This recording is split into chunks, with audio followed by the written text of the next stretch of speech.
Hey, if you clicked on this video, then you are struggling with ankle sprains and strains, or you have chronic ankle sprains and strains. So we're going to go over all of those exercises today. As always, we're going to follow the mobilize, stabilize, stretch pattern.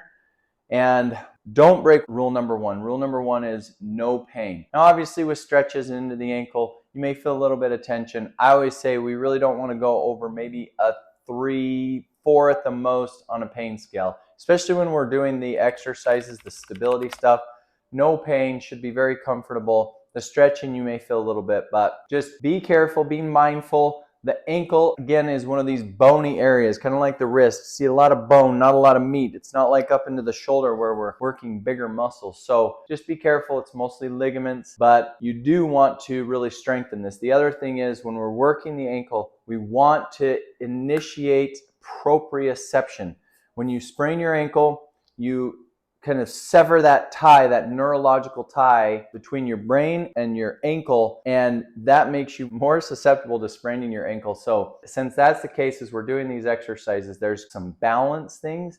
The balance exercises are to increase that proprioception so that you don't keep getting these ankle sprains and strains. Okay, so follow that. Here we go. All right, so here we go with our first mobilization. The first mobilization we're doing for the ankle is we're going to do the ABCs. So as you see here, I'm just going through the motions with my toe. I'm writing the alphabet, A, B, C, D, all the way to Z. You really want to be kind of exaggerated with this, so exaggerate the ABC, make sure, again, there's no pain, but we want to just mobilize. This is a true mobilization. If you're an athlete, you've probably done these stretching, things like that. But this is a really good one just so that you can get all the angles because, you know, as you're writing the alphabet, you're going to stretch the ankle in all, or mobilize. We're mobilizing the ankle in all the directions. Again, just making sure, don't break rule number one. So that's no pain. So there we go. We went through the ABCs. Pretty easy, okay? Next, we're going to go into a mobilization where you're going to go right up against the wall. You're going to be a few inches away. So this one you kind of have to gauge as you're doing it. But you basically want to rock forward. So notice I'm touching my knee to the wall. A few things you want to focus on here. We're going to go through 10 of these. You want the knee to touch the wall and you want to keep the ankle down onto the ground. If the ankle is lifting up, you're losing some of that mobility. So just go through. Notice I scoot back just a little bit. If you're feeling I could go a little bit deeper. So try to get a little deeper. Just make sure, again, you're not breaking rule number one, no pain. So there we just went through 10 mobilizations where we drop forward, touching that knee into the wall. If you need to, you can repeat that with both ankles, but here we're just going through it with the right ankle. Okay, then we're going to go into our first stabilizing exercise. Now this first stabilizing exercise, if you notice, this is just a towel. I took a beach towel, throwing it down onto the ground. We're going to step on that. The towel is to create an unstable surface. And we're just going to do, I call this the hula hoop. Really what you're trying to do is take the knee in 10 circles clockwise, 10 circles counterclockwise while you're balancing. This is balance. And again, if you want to, you can stack up 2 or 3 towels to create that unstable surface. We're trying to fire proprioception. Make sure, again, there's no pain. And all we did is 10 circles with the knee. It just ends up like you're moving your hips. But do the knee clockwise, counterclockwise, 10 rotations while you're trying to stabilize on your ankle. Next, we're going to go to our eversion, inversion. So what we're going to do, you're going to take tubing. I just hooked it up to a bar. You can put it into a door if you want. If you don't have tubing, you can even just take a pillow and put it up against the wall. I'm wrapping the tubing around my foot, not the ankle, because we need to work that ankle. I'm going to back away. So notice back away until we feel some good tension. I'm going to cross one leg over the other and we're going to mobilize. 10 mobilizations in. Okay, so notice I'm just working the ankle with some resistance. 10 in, and then I'm going to turn and we're going to do 10 exercises out.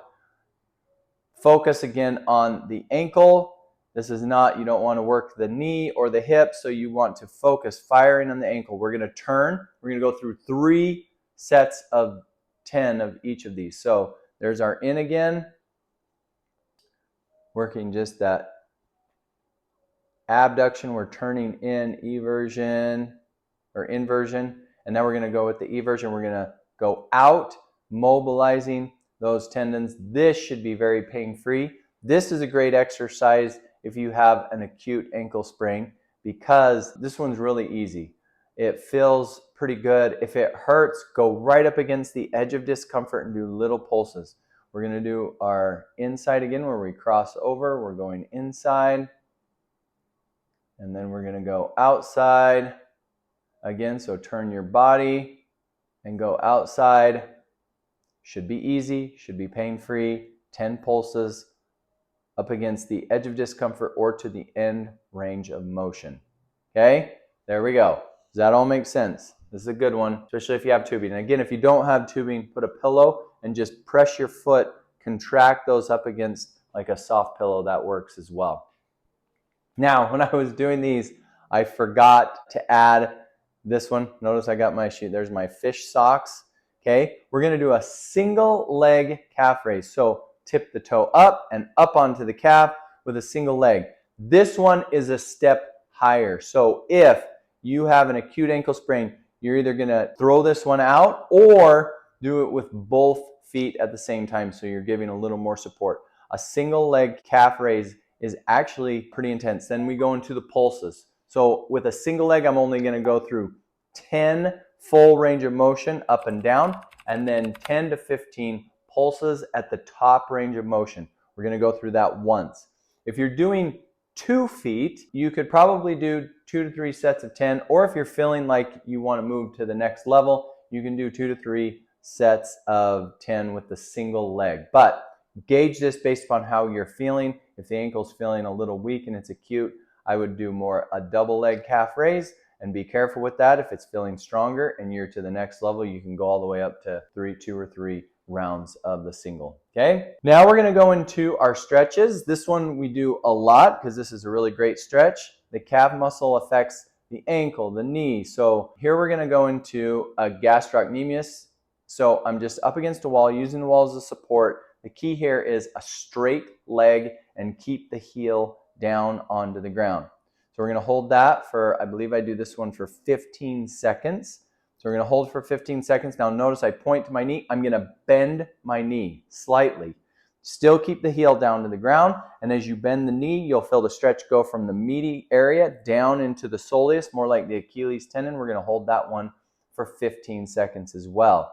You can do this one for 10 to 30 seconds, depending on how aggressive you want to get with that. I held it for 15 seconds with a straight leg, heel to the ground, and then bend the knee, heel to the ground, stretch the soleus. So you want to get the gastrocnemius and the soleus. Again, focusing, we're working the ankle. So make sure you feel that stretch into the ankle, that you're leaning forward, feeling a nice, easy stretch there.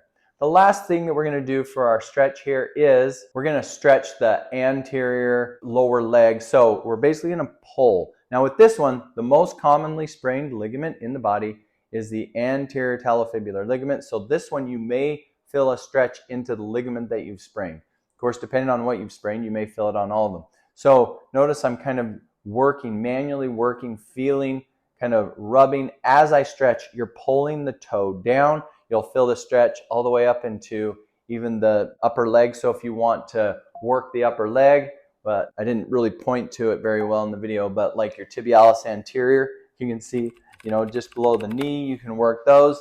But the key here is to stretch but have no pain, because again, if you've sprained that anterior talofibular ligament, you may have gotten into some trouble. So make sure that you're following rule number 1, no pain, and that you are turning your pain into power, your weaknesses into strengths. You can do it. You just got to be regular with it. So go out and get it done. See you guys.